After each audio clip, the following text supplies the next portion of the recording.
सुआंडरे मुख्यमंत्री मोहन चरण माझी आज सकाळू मुख्यमंत्री अन्य दुई उपमुख्यमंत्री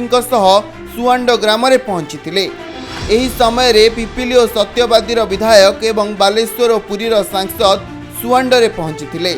प्रथमे उत्कलमणि गोपबंधु दासंक षठी घर परिदर्शन करी सेठरे श्रद्धा सुमन अर्पण करथिले। एहा परे गोपबंधुंक प्रतिमूर्ति रे माल्यार्पण करी श्रद्धांजलि प्रदान करथिले।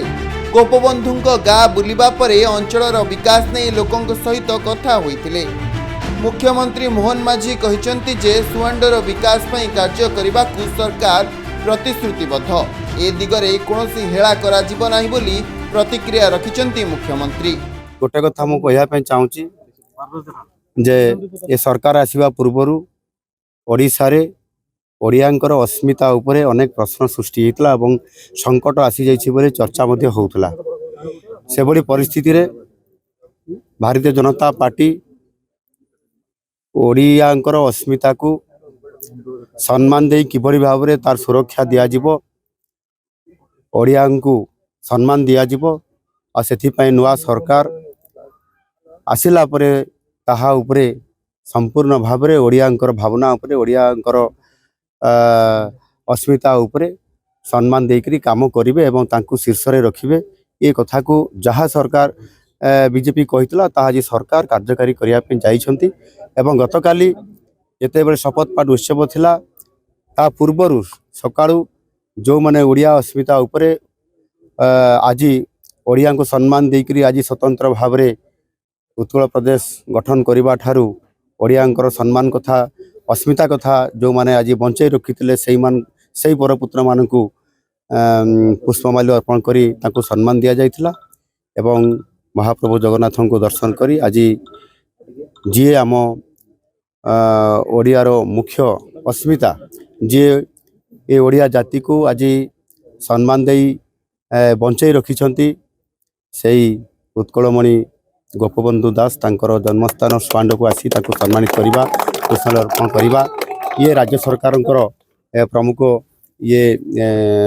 भूमिका रही एवं आज ताहा मध्य संपूर्ण भाव में एठी ओडिशा सरकार एठी आइछंती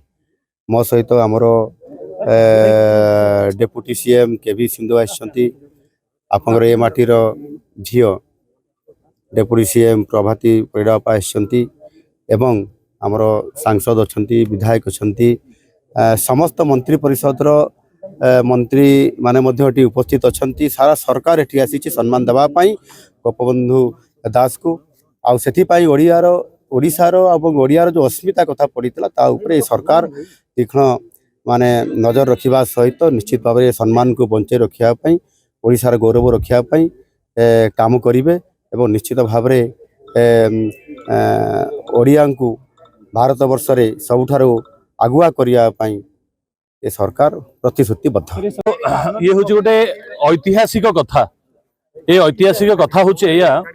जे जड़े मुख्यमंत्री हेला परे मुख्यमंत्री भावे शपथ ग्रहण करिवार 24 घंटा न परुणु आसिकी पंडित उत्कलमणि गोपबंधु दास एंतुड़ी शालार परिदर्शन करवा एवं पंडित उत्कलमणि गोपबंधु दास पट्टचित्र रे पुष्पमाल्य दे आशीर्वाद नबारे ये होचंती प्रथम मुख्यमंत्री